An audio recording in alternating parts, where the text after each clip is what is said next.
আসসালামু আলাইকুম। প্রিয় দর্শক, অন্য মঞ্চের আলাপচারিতায় আপনাদের সকলকে আমন্ত্রণ জানাচ্ছি। আসসালামু আলাইকুম প্রিয় দর্শক, একেবারে সবশেষ যেই উল্লেখযোগ্য নিউজটি সেটি দিয়ে শুরু করি। তা হচ্ছে ভারত এবং শেখ হাসিনাকে কেন্দ্র করে আইন উপদেষ্টা যে সংবাদ সম্মেলন করেছেন বৃহস্পতিবার, সেখানে তিনি বলছেন যে শেখ হাসিনাকে ভারত থেকে ফিরিয়ে আনতে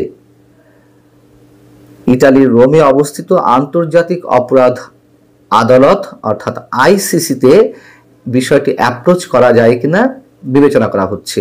মানে এই বিষয়টি যে একেবারে আইওয়াস বা যারা জুলাই যোদ্ধা হিসেবে নিজেদেরকে দাবি করেন অথবা গণঅভ্যুত্থানে যে শক্তিগুলো রয়েছে তাদের সামনে নিজেদের মুখ রক্ষার বিষয়, যে তারা বা সরকার কতটা তৎপর শেখ হাসিনাকে ফিরিয়ে বিচারের রায় কার্যকর করার জন্য। ভারত দেবে না এটা তো নিশ্চিত, শেখ হাসিনাকে ফেরত দেবে না।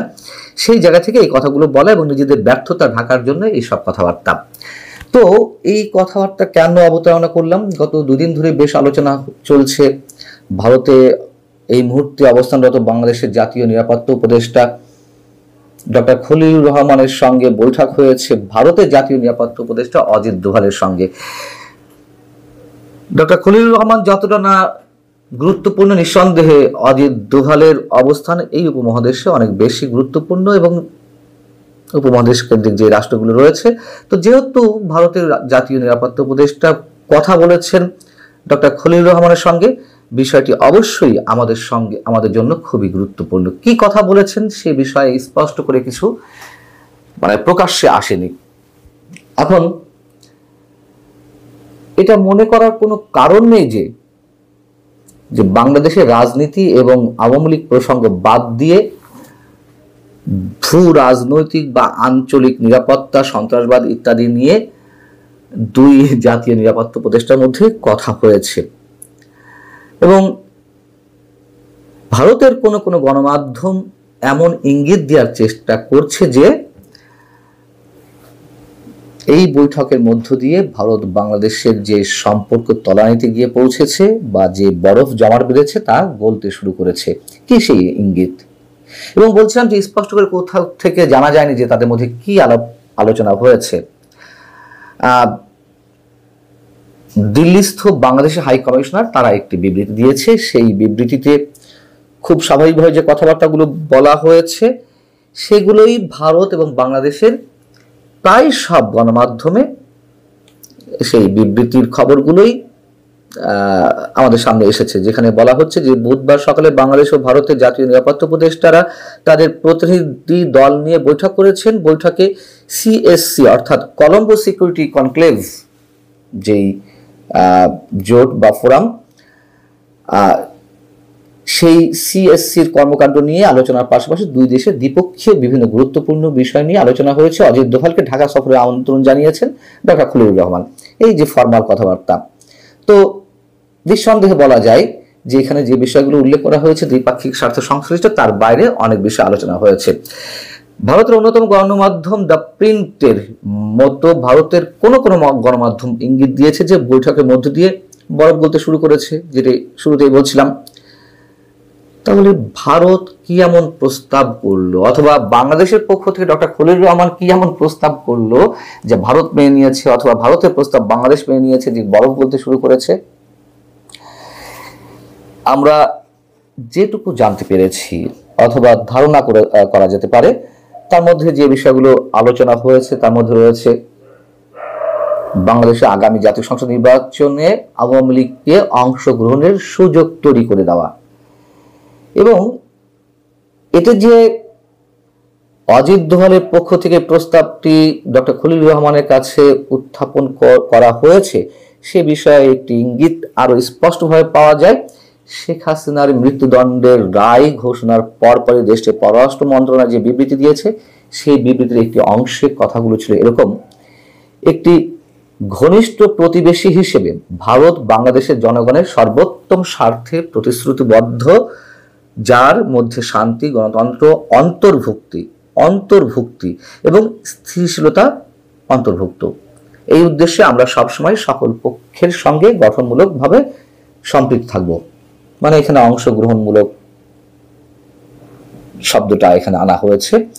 এখন আর কি আলোচনা হতে পারে তার একটু বলে রাখি যে শেখ হাসিনাকে যে ভারত ফেরত পাঠাবে না তা তো পুরো মোটামুটি নিশ্চিত, এবং সেই জায়গা থেকে আইন উপদেষ্টা যে মোটামুটি আইওয়াশ করার মতন একটি সংবাদ সম্মেলন করেছেন, সেই জায়গায় শেখ হাসিনা যে প্রসঙ্গ এনেছেন সেটা উল্লেখ করেছি। সেই বিষয়টি নিশ্চয়ই অজিত দোভাল জানিয়ে দিয়েছেন ডক্টর খলিলুর রহমানকে যে হাসিনাকে ফেরত দেওয়া হচ্ছে না। এবং পাকিস্তানের সঙ্গে বাংলাদেশের যে অতিমাত্রায় সখ্যতার সৃষ্টি হয়েছে, পাকিস্তানের গোয়েন্দা সংস্থা থেকে শুরু করে সেখানকার সরকারের বিভিন্ন পর্যায়ের উচ্চপদস্থ কর্মকর্তাদের যে আনাগোনা ঘন ঘন, তো এই সফর তো লেগেই আছে বাংলাদেশে, সেটি তো ভারতের খুব ভালোভাবে নেওয়ার কথা নয়। এবং যত জানা গেছে সেই বিষয়টিও অজিত দোভাল অ্যাড্রেস করেছেন।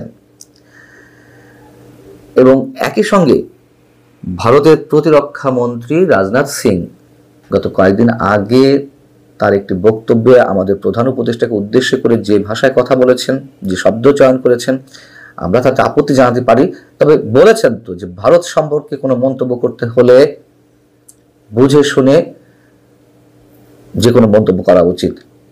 সেই বক্তব্যই আবার তুলে ধরা হয়েছে। এবং এই যে ভারতের অ্যাগ্রেসিভনেস, এটা তো আগে ছিল অবশ্যই, মানে একটি কি বলা যায়, অস্বীকার করার কোনো অবস্থা নেই। দাদাগিরি সুলভ আচরণ ভারত অনেক সময় করেছে, কিন্তু কেন তলানিতে গিয়ে পৌঁছালো? হতে পারে আওয়ামী লীগের পতন, শেখ হাসিনাকে তারা আশ্রয় দিয়েছে, সেটা হয়তো মেনে নিতে পারেনি, কিন্তু তারপরেও তো বারবার বলি, এবং আমরা এটা তো আনতেই হয় প্রসঙ্গক্রমে, সরকারের কর্তা ব্যক্তিরা যেভাবে ভারতের বিরুদ্ধে একের পর এক হুঁশিয়ার উচ্চারণ করে গেছে, বিদ্বেষমূলক বক্তব্য প্রচার করেছে, সেই জায়গা থেকে ভারতের নতুন করে এই ধরনের দাদাগিরি সুলভ আচরণ যদি করেও থাকে, তাদের দৃষ্টিতে হয়তো ঠিক আছে, আমরা মেনে নিতে না পারলেও। এখন আরো যে বিষয়টি খুব গুরুত্বের সঙ্গে তোলা হয়েছে বলে জানা গেছে তা হচ্ছে, কথাবার্তা তো বটেই, সেই কথাবার্তার মধ্যে লাগামহীনভাবে ভারতকে যেভাবে উদ্দেশ্য করে হুমকি হুঁশিয়ারি দেওয়া, ভারত দখল করে নেওয়া, মানচিত্র বাংলাদেশের মানচিত্র বাড়িয়ে ভারতের বিভিন্ন অংশ তার মধ্যে অন্তর্ভুক্ত করা, এবং এখান থেকে হুঙ্কার দেওয়া হয় যে নরেন্দ্র মোদীকে গদি থেকে টেনে হেঁচে নামানো হবে, কিংবা কোনো কোনো মৌলবাদী গোষ্ঠী বা সাম্প্রদায়িক গোষ্ঠী ভারত আক্রমণের যে হুমকি দিয়ে আসছে, সেই সব জায়গা থেকে অজিত দোভাল ভারতের জাতীয় নিরাপত্তা উপদেষ্টা যতটুকু যেভাবে বলার কথা সেভাবে বলেছেন, এগুলো আমরা জানতে পেরেছি। এই বক্তব্য যে এসেছে তার একটা ইঙ্গিত পাওয়া যেতে পারে ডক্টর খলিলুর রহমান যে বক্তব্য দিয়েছেন কলম্বো নিরাপত্তা কনক্লেভের অনুষ্ঠানে, সম্মেলনে, তিনি যেহেতু বৃহস্পতিবার সভাপতিত্ব করেছেন সেই অনুষ্ঠানে, তিনি সেখানে বলছেন যে অভ্যন্তরীণ ইস্যুতে কোনো দেশের হস্তক্ষেপের বিরুদ্ধে বাংলাদেশ কোনো ধরনের সন্ত্রাসবাদকে বাংলাদেশ প্রশ্রয় দেবে না।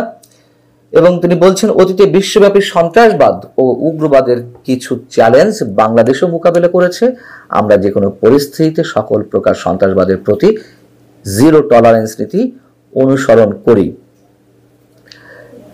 ডক্টর খলিলুর রহমান যে বক্তব্য দিয়েছেন, এতক্ষণ বলছিলাম যে কি কি বিষয়ে কথা বলেছেন অজিত দোভাল, তার একটা ইঙ্গিত এটি, সেটি বলেছেন বিধায় তিনি তার বক্তব্যে এটি বলতে বাধ্য হয়েছেন যে আমরা অভ্যন্তরীণ কোনো বিষয় হস্তক্ষেপ করি না। আর হাসিনাকে ফিরিয়ে দেওয়ার বিষয়ে তো আমরা নিশ্চিত যে তা দেবে না, এবং নির্বাচনে আওয়ামী লীগের অংশগ্রহণের বিষয়ে কোন ধরনের ইঙ্গিত পাওয়া যেতে পারে প্রত্যেকে সেটা উল্লেখ করেছি, তারা যে বিবৃতি দিয়েছে পররাষ্ট্র মন্ত্রণালয়ের পক্ষ থেকে। তো এখন ডক্টর খলিলুর রহমান তো মার্কিন নাগরিক, অনেকেই বলেন তিনি মার্কিন এজেন্ডা বাস্তবায়নের জন্য বাংলাদেশ সরকারে তিনি অন্তর্ভুক্ত হয়েছেন বা তাকে আনা হয়েছে। খুব স্বাভাবিক, তিনি মার্কিন নীতির বাইরে যেতে পারবেন না। এবং যদ্দূর শোনা যাচ্ছে যে ভারতের সঙ্গে আবার যুক্তরাষ্ট্রের অন্য জায়গা থেকে একটি সমীকরণ আমরা দাঁড় করাতে পারি যে তাদের মধ্যে যে একটা সম্পর্কে শিথিলতা দেখা দিয়েছিল সেটি আবার উষ্ণতার দিকে গড়াচ্ছে। তারপরেও যুক্তরাষ্ট্র তার নীতি বাস্তবায়ন করবেই, এটুকু আমি সবসময় বলে থাকি। শেষ বলতে কিছু নেই আন্তর্জাতিক কিংবা আঞ্চলিক ভূ রাজনীতির ক্ষেত্রে, এবং ভারতে যে তাদের স্বার্থের জন্যই আওয়ামী লীগকে সাপোর্ট দিয়ে যাচ্ছে, আওয়ামী লীগের স্বার্থের জন্য নয়, তাদের স্বার্থের জন্য। এ কথাও অস্বীকার করার কোনো উপায় নেই। তো সবকিছু মিলিয়ে এটুকু বলা যেতে পারে যে এই বৈঠকটি যেভাবেই হোক, যে দৃষ্টিকোণ থেকেই হোক, দুই দেশের দুই জাতীয় নিরাপত্তা উপদেষ্টার মধ্যকার এই বৈঠক অবশ্যই অনেক বেশি গুরুত্বপূর্ণ এবং বাংলাদেশের যে রাজনীতি অদূর ভবিষ্যতে সেখানে যে কোনো মোড় লাগতে পারে বা মোড় নিতে পারে, এটুকু আমরা বলতে পারি। কলকাতার হরিচরণ পোদ্দার থেকে শুরু করে তামিলনাড়ুর রবিনসন ডি সিলভা বা ইন্দিরা গান্ধী থেকে নরেন্দ্র মোদী কিংবা কংগ্রেস থেকে বিজেপি, সবার কাছে শেখ হাসিনা ছিলেন চোখের মণি। কারো কাছে দিদি, কারো কাছে কন্যা, আবার কারো কাছে ছিলেন বাড়ির মেয়ের মতো আপন। নিজের মেয়েকে কি এহেন বিপদের মধ্যে কেউ ছেড়ে দিতে পারে? ছেড়ে দিচ্ছেও না।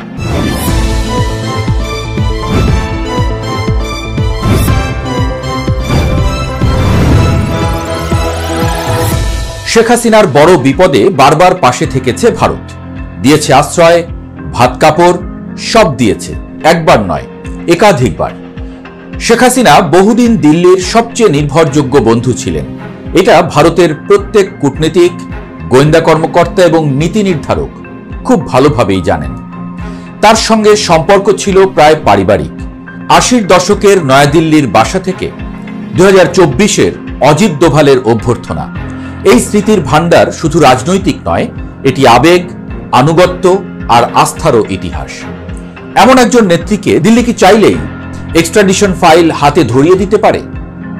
সেটা পারছেও না ভারত। নয়াদিল্লি জানে হাসিনাকে ফেরত পাঠানো মানে তাকে কার্যত মৃত্যুর মুখে ঠেলে দেওয়া।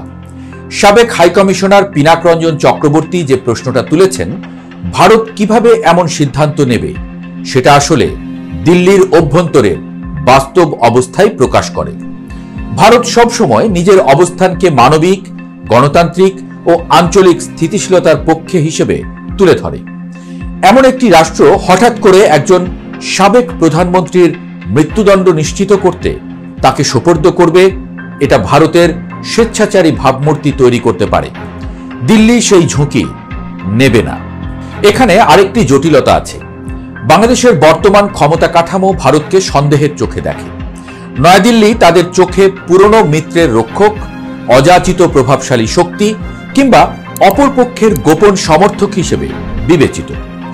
এমন পরিস্থিতিতে হাসিনাকে ফেরত দেওয়া মানে হবে ভারত বিরোধী শক্তিকে বৈধতা দেওয়া, এমন ব্যাখ্যা দিয়েছেন জওহরলাল নেহেরু বিশ্ববিদ্যালয়ের অধ্যাপক সঞ্জয় ভরদ্বাজ। তাই শুধু আইন নয়, রাজনৈতিক বাস্তবতা ও নয়াদিল্লিকে বাধা দিচ্ছে শেখ হাসিনাকে ফেরত পাঠাতে। গত বছর বাংলাদেশের ভেতরের রাজনৈতিক উত্তাল সময়, পাকিস্তানের সঙ্গে নতুন সম্পর্ক আর ভারতের প্রতি বাংলাদেশের প্রকাশ্য ক্ষোভ পুরো অঞ্চলে নতুন ভূরাজনৈতিক সমীকরণ তৈরি করেছে। দিল্লি সেই সমীকরণে নিজের অবস্থান হারাতে চায় না। সেজন্যই ভারতের মন্ত্রণালয় বিবৃতিতে নাটকীয় কিছু বলেনি, উল্টো সুর নরম করে শান্তি, গণতন্ত্র ও স্থিতিশীলতার স্বার্থে কাজ করবে এমন খুব হিসেবি অস্পষ্ট কূটনৈতিক বাক্যই বেছে নিয়েছে। অন্যদিকে প্রত্যর্পণ চুক্তির কথাও এসেছে আলোচনায়, কিন্তু সবার জন্য যে নিয়ম, হাসিনার জন্য তা না। এমন নীতি ব্যবহার করে সে আলোচনায় অংশই নেয়নি ভারত। দিল্লি যে কোনো চাপকে আইনগত সমস্যা বলে পাশ কাটাতে পারে। এই আইনি পথটাই ভারতের জন্য নিরাপদতম, এমনটাই বলছেন বিশ্লেষকরা। অন্যদিকে ভারত জানে হাসিনা এবং তার দল পুরোপুরি নিশ্চিহ্ন হয়ে যায়নি। দক্ষিণ এশিয়ার রাজনীতিতে পরিবার কেন্দ্রিক দল কখনোই মাঠ ছাড়ে না। মাইকেল কুগলম্যান এই কথাটাই স্মরণ করিয়ে দিয়েছেন। সুতরাং আজকে আওয়ামী লীগ রাজনৈতিকভাবে দুর্বল হলেও ভবিষ্যৎ অনিশ্চিত নয়। ভারতের জন্য তাই হাসিনাকে বাঁচিয়ে রাখা মানে একটি সম্ভাবনার দরজা খুলে রাখা, একটি সম্পর্ক বাঁচিয়ে রাখা। ভারত বুঝে গেছে বাংলাদেশের ভেতরে তার প্রতি বড় অংশের ক্ষোভ তৈরি হয়েছে। তারা এটাও জানে আগামী বছরের নির্বাচন পর্যন্ত উত্তেজনা অব্যাহতই থাকবে। তবু তারা জানে ভবিষ্যতের সঙ্গে সম্পর্ক গড়তে হলে আজকের অসন্তুষ্ট সরকারকে ক্ষুব্ধ করা যাবে না, আবার পুরনো সম্পর্ক একেবারে ছিঁড়ে ফেলাও যাবে না। এই অবস্থানই দিল্লিকে বারবার মাঝখানে আটকে দেয়। ভারত যে হাসিনাকে ফেরত পাঠাতে চাইছে না, এর পেছনে আরো কিছু স্তর আছে, যেগুলো কম দৃশ্যমান হলেও বাস্তব রাজনীতিতে অত্যন্ত গুরুত্বপূর্ণ। প্রথমত, ভারতের অভ্যন্তরীণ রাজনীতি। বিজেপি নেতৃত্ব যতই শক্তিশালী হোক, ভারতের পররাষ্ট্রনীতির ক্ষেত্রে সাবেক প্রধানমন্ত্রীর আশ্রয় দেওয়া একটি অত্যন্ত স্পর্শকাতর ব্যাপার। ফেরত পাঠানো হলে কংগ্রেস সহ বিরোধী দলগুলো এটাকে মানবাধিকার লঙ্ঘন হিসেবে তুলে ধরে মোদী সরকারের উপরে চাপ সৃষ্টি করবে। আর তামিলনাড়ু, পশ্চিমবঙ্গের মতো রাজ্যে তো বিষয়টি সরাসরি নির্বাচনী হিসেবেও ঢুকে যাবে, যেখানে বাংলাদেশ ইস্যু সবসময় ভোট রাজনীতির অংশ হয়ে থাকে। কোন সরকারই এমন ঝুঁকি নিতে চাইবে না। দ্বিতীয়ত, আন্তর্জাতিক মঞ্চে ভারতের অবস্থান। পশ্চিমা দেশগুলো, বিশেষত ইউরোপীয় ইউনিয়ন, যুক্তরাষ্ট্র, কানাডা গত কয়েক বছরে মানবাধিকার ইস্যুতে ভারতকে বেশ নরম গলায় সমালোচনা করেছে। ভারতের ইমেজ এখন গ্লোবাল সাউথের নেতৃত্ব হিসেবে প্রতিষ্ঠিত হচ্ছে। সেই অবস্থায় একজন সাবেক প্রধানমন্ত্রীর মৃত্যুদণ্ড কার্যকর নিশ্চিত করতে তাকে ফেরত পাঠানো ভারতের এই নৈতিক নেতৃত্বকে প্রশ্নবিদ্ধ করবে। দিল্লি সেটা নিশ্চয়ই চাইবে না, বরং ভারত নিজের ভূমিকা রাখতে চায় এমন এক শক্তি হিসেবে যারা সংকটাপন্ন মানুষকে আশ্রয় দেয়, যদিও রাজনৈতিকভাবে সুবিধাজনক মনে করলে। তৃতীয়ত, নিরাপত্তা বিবেচনা। বাংলাদেশের নতুন রাজনৈতিক বাস্তবতায় ভারত বিরোধী শক্তিগুলো আগের চেয়ে বেশি সক্রিয়। দিল্লি ঠিকই জানে এই শক্তি যদি আরো প্রভাব বিস্তার করে, তবে সীমান্ত নিরাপত্তা, চরমপন্থা, অভ্যন্তরীণ অস্থিতিশীলতা এসব ক্ষেত্রেই ভারত ঝুঁকিতে পড়বে। এমন সময় হাসিনাকে মৃত্যুদণ্ডের পথে ঠেলে দেওয়া মানে হবে এই শক্তিগুলোকে এক ধরনের নৈতিক বিজয় উপহার দেয়া। দিল্লি সেটা নিশ্চয়ই চাইবে না। আরেকটি কথা, ভারতের গোয়েন্দা সংস্থা আর কূটনীতিকদের সবার নথিতে লেখাই আছে, হাসিনা না থাকলে বাংলাদেশের অভ্যন্তরীণ রাজনীতির একটি অংশ আরো বেশি অনিশ্চিত হয়ে পড়ে। এই অনিশ্চয়তাই ভারতের কাছে সবচেয়ে অপছন্দের শব্দ। পঞ্চমত, দ্বিপক্ষীয় সম্পর্কের ভবিষ্যৎ। দিল্লি বুঝে গেছে হাসিনাকে ফেরত দিলে বাংলাদেশের বর্তমান সরকার একে বিজয় হিসেবে তুলে ধরবে। সেই বিজয়ের ভরসায় তারা ভারতকে আরো কোণঠাসা করে ফেলতে পারে, বিশেষত যখন পাকিস্তানের সঙ্গে বর্তমানে তাদের সম্পর্ক উষ্ণ। দিল্লির কাছে এটা একেবারেই অচাহিত পরিস্থিতি। আরেকটি দিক আছে, প্রতীক। ভারতের বাইরে শেখ হাসিনা এখন রাজনৈতিক আশ্রয়ের এক প্রতীক, যে প্রতীক একদিকে মানবাধিকারের সঙ্গে যায়, অন্যদিকে দক্ষিণ এশিয়ার রাজনৈতিক উত্তরাধিকারেরও অংশ। তাকে ফেরত পাঠানো মানে ভারতের জন্য একটা নৈতিক ক্ষতি। ভারতের নীতি নির্ধারকরা হিসাব কষে দেখেছেন, হাসিনাকে রাখা ক্ষতি হলেও ফেরত পাঠানো আরো বড় ক্ষতি। অর্থাৎ দুটি খারাপের মধ্যে কম খারাপ, এই দৃষ্টিভঙ্গি এখন ভারতের নীতি নির্ধারণ করছে। শেষ হিসেবটা দাঁড়ায় এভাবে, শেখ হাসিনা এখন ভারতের কাছে কোনো রাজনৈতিক সম্পদ নয়, আবার সরাসরি বোঝাও নয়, বরং তিনি ভারতের জন্য একটি ওপেন অপশন, যা ভবিষ্যতে কখন কাজে লাগবে বলা যায় না। দিল্লি এই অপশন কখনোই হাতছাড়া করবে না। সে কারণে যতই চাপ আসুক, সেটা বাংলাদেশের ভেতর থেকে হোক, বাইরে থেকে হোক, ভারত তাকে ফেরত পাঠানোর ঝুঁকিটা আদতে নেবেই না, মরে গেলেও না।